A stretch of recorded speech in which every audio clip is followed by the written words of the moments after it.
multiplexer problem.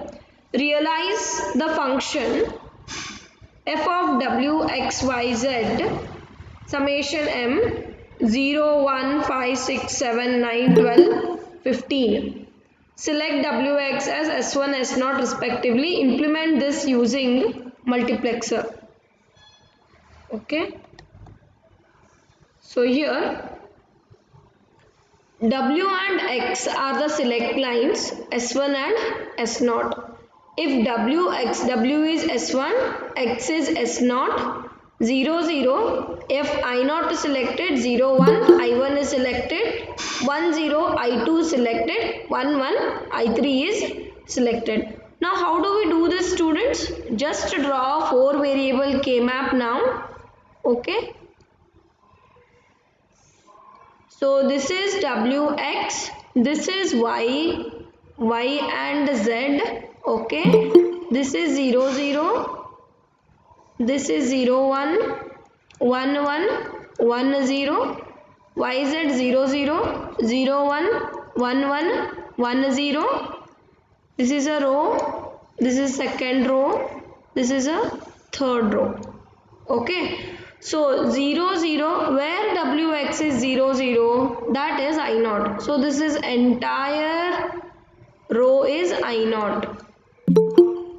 Okay. Next 0, 1, where wx is 0, 1, here in the second row. So this entire thing is I1. Where wx is 1, 0, that is I2. So this is I2. Where it is 1, 1, that is I3. So this entire thing is I3. Okay. So in this way you have to select. I have told precisely that w and x should be selected as s1, s0 respectively. So w is s1, x is s0. If both are 0, 0, I0 is selected. If w is 0, x is 1, I1 is selected. If w is 1, x is 0, I2 is selected. If 1, 1, both are 1, I3 is selected. Here I have written. So for this, students, draw K-map. So you know the placement where I0, I1, I2, I3 are there. You know the placement. So wx, yz, 0, 0, 0, 1, 1, 1, 1, 0, 0, 0, 0, 1, 1, 1, 1, 0. Put a K-map here. A 4 variable K-map consists 16 cells. We all know that a 4 variable K-map consists 16 cells. Now coming to this, 0 is present, so I will put 1 here. 1 is present, so I will put 1 here. Next, 2 is not present, 0. 3 is not there, so 0. 4 is there? No, so 0. 5 is there? Yes, so it is 1. 6 is there? Yes, so it is 1. 7 is there? Yes, it is 1. Next 8. 8 is there? No, so put a 0. 9 is there? Yes, put a 1. 10 is there? No, put a 0. 11 is there? No, put a 0. 12, yes, it is there. It is there, no? 12. 12 is there? Yes, 12 is there, no? Then 13. 13 is there?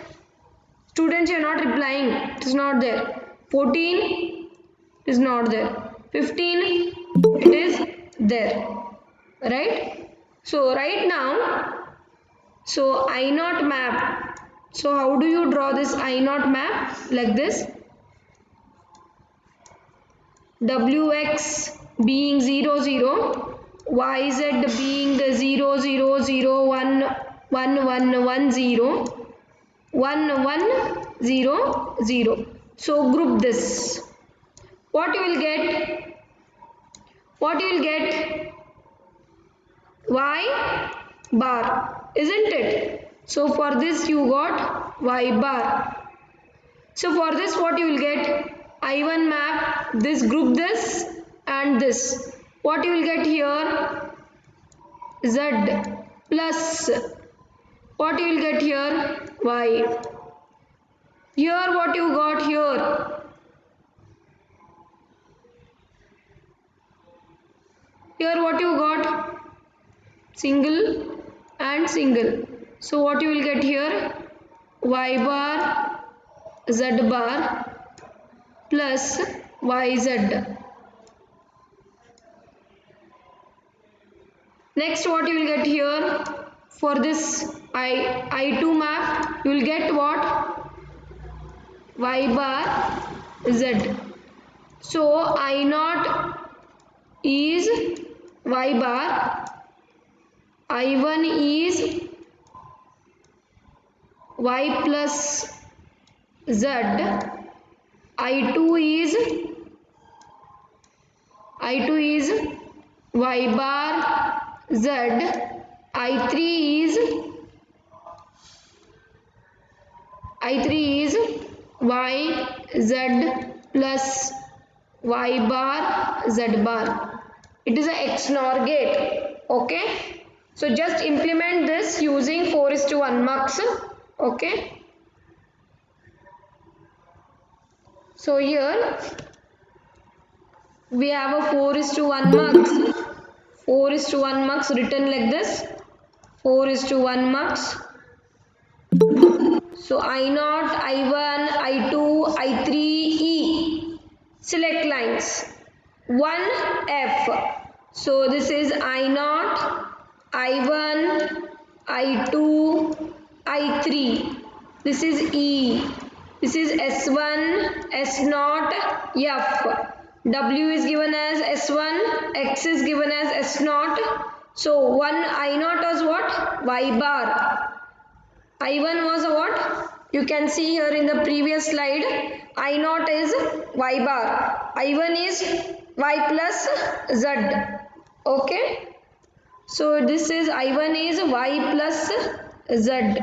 So next I2. I2 is Y bar Z. Y bar Z. I3 is YZ plus Y bar Z bar.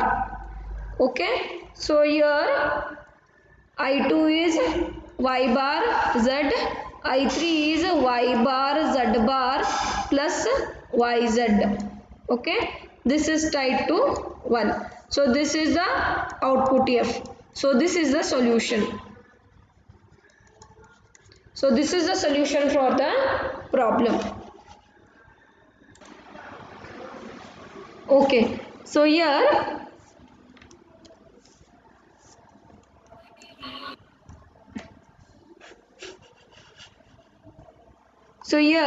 when you see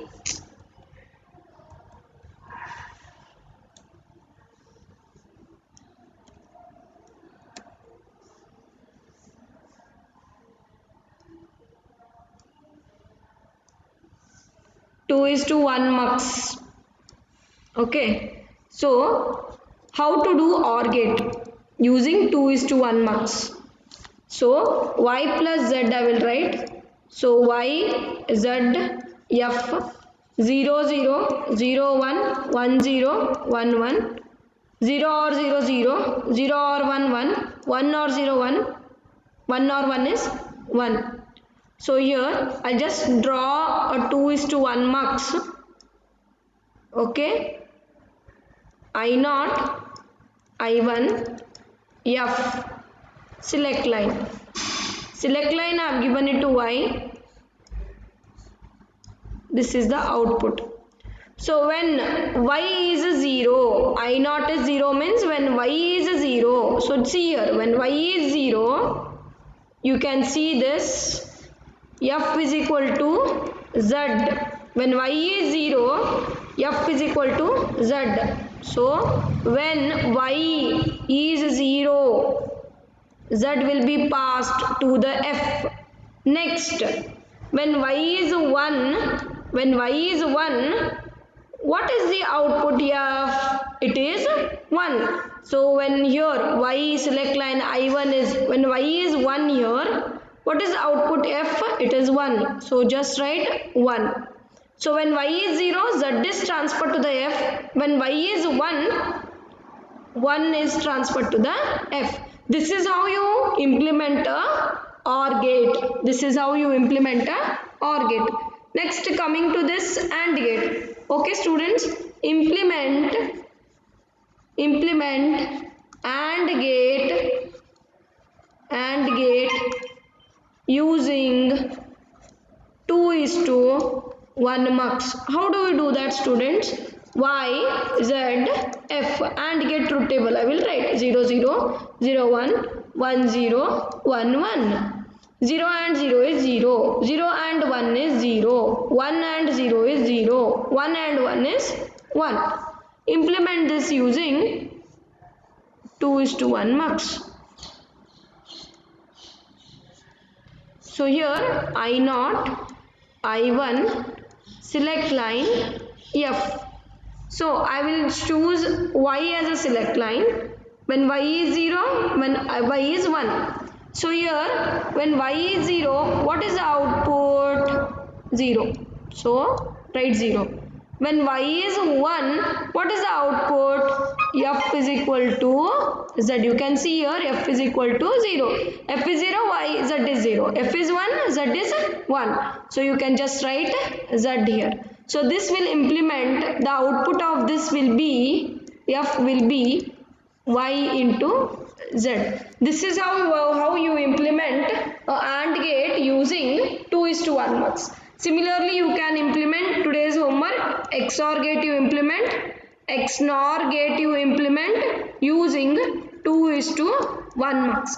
Implement 2:1 XOR gate, 2 input XOR gate, 2 input XNOR gate using 2:1 mux. This is the homework.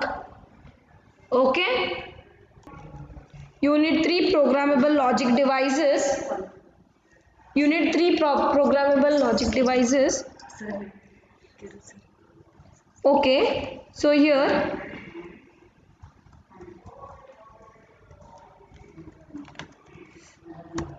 students, is the screen visible?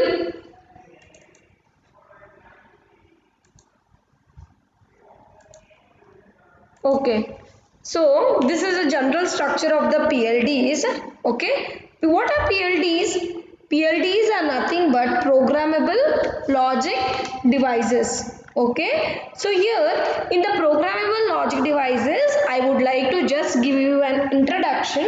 Okay, with the large scale integration technologies, it is very feasible to fabricate large circuits within a single chip. So what we are trying to do here is, we are trying to fabricate different type of components into a single chip. Okay, that is known as large scale integration, integrating different components onto a single chip, and that result or consequence has led to this technology, and that technology is known as programmable logic devices. Okay, so there are three types of devices we are going to study in this chapter: programmable read-only memory, programmable logic array, and programmable array logic. Okay, so here input to the PLDs are nothing but a set of buffer or inverters. These devices have both the true value of the input as well as the complemented value of the input as its outputs. Okay, so at the input side, for example, if the variable is x, okay, at the input side x and x bar are available at the output also. That true value means x, complemented value means x bar. Both the values, true value and complemented values, are available at the outputs. Output from these devices are the input to an array of AND gates. There are bunch of AND gates. Okay, so output of these buffer inverters are connected as an input to the AND gate arrays, and the AND gate array generate a set of product terms. The AND gate arrays generates product terms, maybe XYZ, ABC, ABCD. Okay, they generate the product terms. The product terms are input to an array of OR gates to realize a set of M sum of product expression. We all know that SOP means sum of product expression. And array generate product terms. OR array and array along with the OR array generate SOPs. So these PLDs realize the Boolean expressions. Okay, so this is the general structure of PLDs. You can see here the n input lines. Okay, these are the n buffer and inverters. Here true value is coming, here complemented value is coming as an input to this AND array. AND array consists of bunch of AND gates. The output of the AND array produces product terms. Okay, these are product term lines, and the product terms are given as an input to the bunch of OR gates, which generates M output line, that is nothing but we get a SOPs realized at the output of the OR gate. Okay, this is a general structure of PLDs. Here we have buffers or inverters. True and complemented values are given as an input to this AND array. Product terms are generated and these are given to an OR array. Okay, so this PLD structure, entire PLD structure realizes SOP, that is sum of product expression. So general structure of PLD: one or both of the gate arrays are programmable. In PLDs we have AND array also and OR array also. Okay, so here AND array and OR array both are available in the PLD structure. Okay, both may be programmable, or one of the OR array or AND array may be programmable, or one of the AND array or OR array may be fixed. Okay, but generally PLD contains both AND array and OR array. One or both of the gate arrays are programmable. The logic designer can specify the connections within the array. What does a logic designer do? If suppose we have A, B, C, D as a connection, okay, the logic designer can specify the particular connections. I want only B, C. I don't want this entire A, B, C, D. The time the logic designer will say, I want only the input lines B and C should be connected, others line A and D I don't want, remove them. Okay, the logic designer can specify the particular connections. Okay, PLDs serve as general circuit for the realization of set of Boolean functions. I told you that PLDs realize Boolean functions. Okay, PLDs consist of AND OR array. You can see here in this chapter we are going to study three type of devices: PROM, programmable logic array. Okay, programmable array logic. We are going to study three type of devices.